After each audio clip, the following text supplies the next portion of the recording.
Varicose veins తో బాధపడుతున్నారా? భారతదేశంలోనే బెస్ట్ ట్రీట్మెంట్ అందించే ఏకైక హాస్పిటల్ ఏవిస్.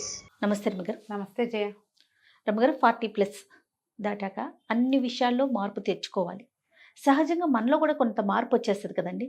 అంతవరకు ఉన్న స్పీడు కాస్త తగ్గుతుంది, ఆలోచనలు మారుతాయి. కాస్త అంటే సావధానంగా ఆలోచించటం, సమస్య వచ్చిన వెంటనే దానికి ఉరుకులు పరుగులు చేయకుండా ప్రతి విషయంలోనూ మార్పు అయితే చూస్తామండి. టేస్టులు కూడా మారిపోతూ ఉంటాయి. స్పీడ్ పాటలు, బాగా స్పీడ్ సాంగ్ సిస్టమ్ ఉందనుకోండి, 40స్లోకి వచ్చేసాక ఆ సెలక్షన్లో కూడా మార్పు వస్తుంది రమ్మగారు. చాలా గమనిస్తూ ఉన్నా కదండి. ఎలాంటి మార్పులు చేసుకుంటే బాగుంటుంది అంటారు? 40స్లోకి ఎంటర్ అయిపోయాం, ఇంకా మనం ఏ ఏ విషయాల్లో చేంజెస్ చేసుకోవాలి? జనరల్గా 40వ పడి అంటూ ఉంటారు జయ. నేను అనుకుంటా ఇదివరకటి కాలంలో 40వ పడి అంటే జయ పిల్లలు ఎదిగిపోయేవాళ్ళు. ఇప్పుడు 40వ పడికి పిల్లలు చిన్నపిల్లలే ఉంటున్నారు. ఎందుకంటే 30స్లో లేట్ 30స్లో పెళ్ళిళ్ళు, చిట్టి చిట్టి పిల్లలు, పేరెంట్స్కి మేము పెద్దవాళ్ళం అయ్యాం లాంటి భావాలు వచ్చే పరిస్థితి ఇప్పుడు లేదు. ఇదివరకు 20స్లో పెళ్ళిళ్ళు జరిగేవి. 40s వచ్చేసరికి 40+ అయ్యేసరికి ఓ 12-14 ఏళ్ళ ఆడపిల్లలు, 15 ఏళ్ళ మగపిల్లాడు ఇలా ఉండటం, పిల్లలు ఏది కనపడటం, వాళ్ళకి చదువులను సంధ్యలను పెళ్ళిళ్ళకి ఏర్పాట్లను సెటిల్మెంట్ కోసం అలా ఆలోచన విధానం వేరేగా ఉండేది. ఈ రోజున 40s అంటే ఎంగేజ్, నడి వయసు అనడానికి వీల్లేదు. యంగర్ జనరేషన్గానే ఉంటున్నారు 40s వాళ్ళు. వీళ్ళు పెద్దవాళ్ళు అయిపోయిన భావాలు లేవు అసలు. కానీ శరీరం మాత్రం అందులోకి వెళ్తుంది. కొంతమందే 40+లో కూడా హెల్తీగా 30లో చేసినట్టుగానే తిండి తిప్పలు, ఆహార విహారాదులన్నీ, లివింగ్ పార్ట్నర్తో లివింగ్ అని ఉంటారు కొంతమంది. ఇప్పుడు లయన్ షేర్, సింహభాగం ప్రజలు 40+ అయ్యేసరికి జీవన విధానం మారిపోతుంది. మిగిలిన ఆలోచన విధానం కాదు, ఆరోగ్యం విధానాలు మారుతున్నాయి. ఎందుకంటే మన పనులన్నీ అన్నీ కూడా ఈ సాఫ్ట్వేర్ ఉద్యోగాల వాళ్ళు, వీళ్ళకి మెంటల్ స్ట్రెస్, మనకి దూరపు ప్రయాణాలు, ఎప్పుడు ఆఫీసులకి డ్రైవింగ్, దానివల్ల ఫిజికల్ స్ట్రెయిన్, ఎక్కువ భాగం డయాబెటీస్. ఇదివరకు 40లో డయాబెటీస్ లేవమ్మా, చాలా తక్కువ. ఒక పెద్ద ఫ్యామిలీ ఉంటే ఒకళ్ళో ఇద్దరో డయాబెటిక్ ఉండేవాళ్ళు, 1 or 2 జయ. ఇప్పుడు ఏంటి, కుర్రాళ్ళు 30 దాటితే డయాబెటిక్ అయిపోతున్నారు. తర్వాత ఏమో థైరాయిడ్, ఒక అత్యంత సహజమైన విషయంగా ప్రెగ్నెన్సీలో థైరాయిడ్, మామూలుగా కూడా థైరాయిడ్, ఆడపిల్లలకి, ఆడవాళ్ళకి, మగవాళ్ళకి కూడా. స్పాండిలైటిస్ ఆటోమేటిక్గా ఈ ల్యాప్టాప్ల వల్ల, ఫోన్ వల్ల అదనంగా వచ్చే స్ట్రెస్, తర్వాత టార్గెట్ల వల్ల, అన్నిటికీ టార్గెట్సే కదా. స్ట్రెస్ మేనేజ్మెంట్ అనేది చేతకాకపోవటం వల్ల, స్ట్రెస్ మేనేజ్మెంట్కి పెద్దపీట వేయకపోవటం వల్ల, అసలు దాన్ని ఇట్లా మేనేజ్ చేయాలి, ఇది మనల్ని ఒక దీంట్లోకి లాగేస్తోంది అనేది అర్థం చేసుకోకపోవటం వల్ల, వీళ్ళకి అర్థమయ్యే నాటికి ఇర్రిపేరబుల్ కండిషన్స్ వచ్చేస్తున్నాయి. అర్థమవుతుంది ఏదో స్టేజ్లో. నీకు స్టార్టింగ్లో తెలిస్తే ఏం లేదు, మేనేజ్మెంట్ కుదిరిపోతుంది. చివరికి తెలిసిందనుకో, అప్పుడు రిపేరే కుదురుతుంది. కానీ రిపేరబుల్గా ఉండడల్లా, దానివల్ల మనం సమస్యల్లోకి వెళ్తున్నాం.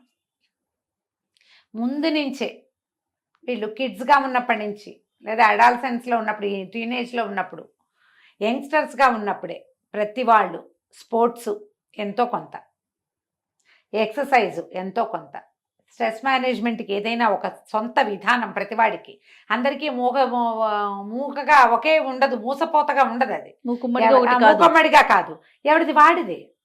అది నేర్చుకోవాలి. నేర్చుకుంటే 40s ఏం పెద్ద పెద్ద వయసు కాదు. 40లో పెళ్లి చేసుకుంటున్న వాళ్ళు కూడా కనపడుతున్నారమ్మా. అవును, ఇదివరకు 40స్లో సెకండ్ మ్యారేజెస్ కనపడేవి. ఇప్పుడు ఫస్ట్ మ్యారేజెసే కనిపిస్తున్నాయి. సెటిల్మెంట్ కోసం చూసి ఆడపిల్లల గొంతెపు కోరికలకు సరిపడా వీళ్ళు చేయలేకపోవటము, ఎన్ని మ్యాచెస్ చూసినా కుదరకపోవటం, లేకపోతే వీళ్ళకే సెలక్షన్ ఎక్కువైపోయి అలా ఉంటే కుదరదు, ఇలా ఉంటే కుదరదని వాంటింగ్స్ పెరిగి ఇదేదో రీచ్ అయ్యాక చేసుకుంటామని ఇట్లా ఏజ్ ముందుకు తీసుకెళ్తున్నారు. మీరు వన్స్ 40 క్రాస్ అయితే పర్వాలా, 45 కూడా క్రాస్ అయ్యి నియరింగ్ 50 అయితే కనుక ఖచ్చితంగా మీరు బీపీ షుగర్ చూసుకోవాలి ఎప్పటికప్పుడు. కొంత health checkup every year checkup చేయించుకోవాలి. కొంత ఎక్సర్సైజు, కొంత నడక, ఆహారం మీద నియంత్రణ, నిద్ర వేళల్లో నియంత్రణ. బాగా నిద్ర వచ్చేదాకా పనిచేస్తాం అనుకోవద్దు. ఒక టైం పెట్టుకుని దాని ప్రకారం నిద్రపోండి, పడుకోండి, రిలాక్స్ అవ్వండి. ఎంత వర్క్ చేస్తారో అంత రిలాక్స్ అవ్వడానికి కూడా పెద్దపీట వేసుకోవాలి. ఇంకా పరుగులు కాస్త తగ్గించాలి. అక్కడి నుంచి సాల్ట్ అండ్ షుగర్ ఇంటేక్ తగ్గించుకోవాలి. స్వీట్స్ తగ్గించాలి, సాల్ట్స్ కూడా తగ్గించేసుకోవాలి. ఎందుకంటే మన బీపీకి షుగర్కి అవే కదా ఆధారం. అవును. ఇవి తగ్గించుకోవటం. తర్వాత ఏమో ఏమంటారు, మన ఫుడ్స్, నానా రకాల ఫుడ్స్ తీసుకోవద్దు. అర్ధరాత్రి మేళాలు, తెల్లవారుజామున మేళాలు, వాటికి వెళ్ళకండి. తెల్లవారుజామున టిఫిన్లే కదమ్మా. 4 o'clock బిర్యానీ ఇట, ఎర్లీ మార్నింగ్ బిర్యానీ. దానికి కూడా 4 o'clock అలారం పెట్టుకుని లేచి వెళ్తున్నారు ఇప్పుడు జనం. అందులో చిన్నవాళ్ళు పెద్దవాళ్ళు అందరూ ఉన్నారమ్మా. ఊబకాయం, ఒకవేళ మీరు వెయిట్ ఉంటే వెయిట్ తగ్గించుకోండి. మీరు 40 క్రాస్ అయ్యారంటే వెయిట్ తగ్గిపోవాలి. వెయిట్ మేనేజ్మెంట్ రావాలి, స్ట్రెస్ మేనేజ్మెంట్ రావాలి. బంధువులు స్నేహితులతోటి మంచి స్నేహం ఉంచుకోండి. పిల్లలుంటే వాళ్ళతోటి మంచి ర్యాపో పెంచుకోండి. ఆరోగ్యవంతమైన కుటుంబ జీవితాన్ని ఉంచుకోండి. ఫ్యామిలీ చాలా అవసరం. ఫ్యామిలీ దాన్ని పాడు చేసుకోకండి. ఏమన్నా దాన్ని ఫ్యామిలీ సొసైటీని పాడు చేసుకోవద్దు. స్నేహితులు ఉంటే వాళ్ళతోటి మంచిగా చక్కగా మాట్లాడుకుంటూ ఉండండి. అవన్నీ మీ స్ట్రెస్ని బీట్ చేయడానికి ఉపయోగపడతాయి. స్ట్రెస్ లేకుండా ఎవరు ఉంటున్నారమ్మా ఇప్పుడు? అస్సలు లేరు. 40 దాటాక ఆడకి మొగకి కూడా స్ట్రెస్సే. ఇప్పుడు అందరికీ ఉద్యోగాలు ఉన్నాయి, రకరకాల వ్యాపారాలు ఇన్వాల్వ్ అయి ఉంటున్నారు. లేకపోతే ఆడవాళ్ళకి అంత పెద్ద ఉద్యోగం కాదు, అంత వ్యాపారం లేదు.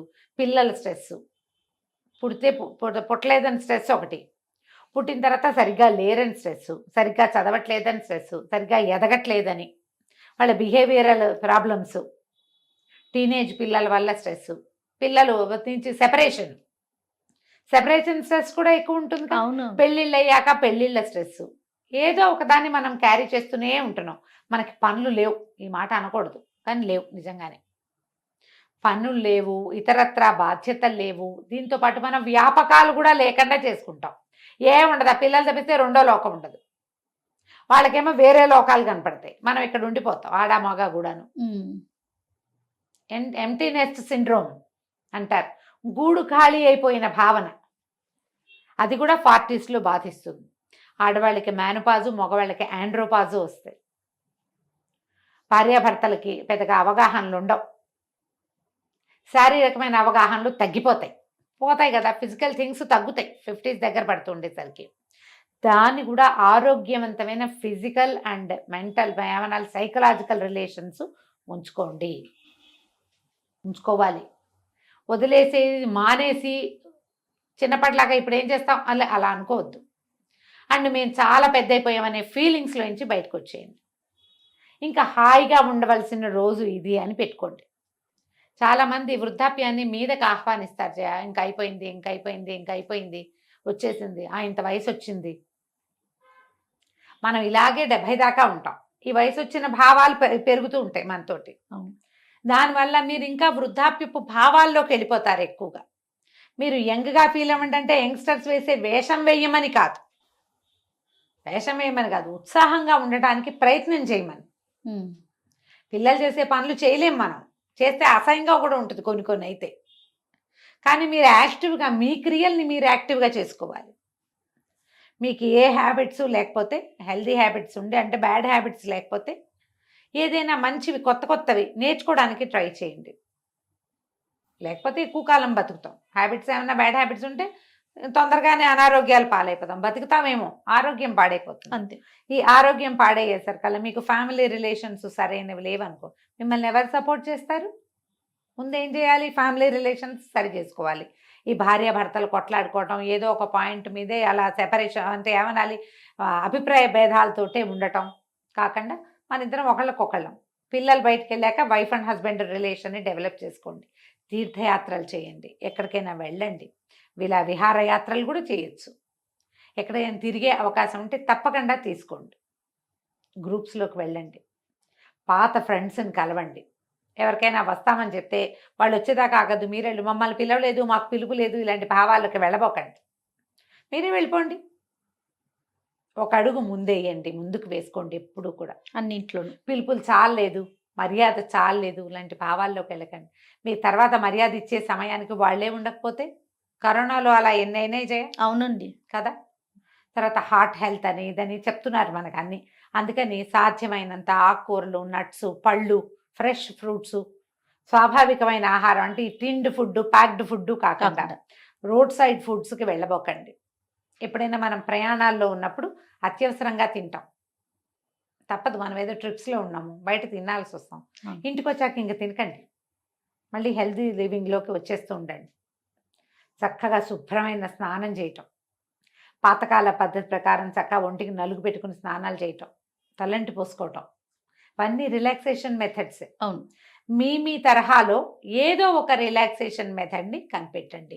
సంగీతం వింటమో, సంగీతం పాడటమో, నేర్చుకోవటమో, నేర్పించటమో, మీకు వచ్చిన విషయాన్ని ఎవరికైనా నేర్పించటమో, ఏదైనా కొత్తది నేర్చుకోవటము, కొంచెంసేపు భగవద్ధ్యానం చేసుకోవటము.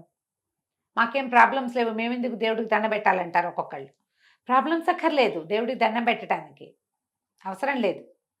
నీకు ఈ జీవితాన్ని ఇచ్చినందుకు దేవుడికి దండం పెట్టాల్సిందే. థ్యాంక్స్ చెప్తున్నాం మనం, మనకు ప్రాబ్లమ్స్ ఎందుకు థ్యాంక్స్ చెప్పడానికి, అంతే కదా. కాబట్టి ఎప్పుడు భగవద్ధ్యానానికి అలవాటు పడండి.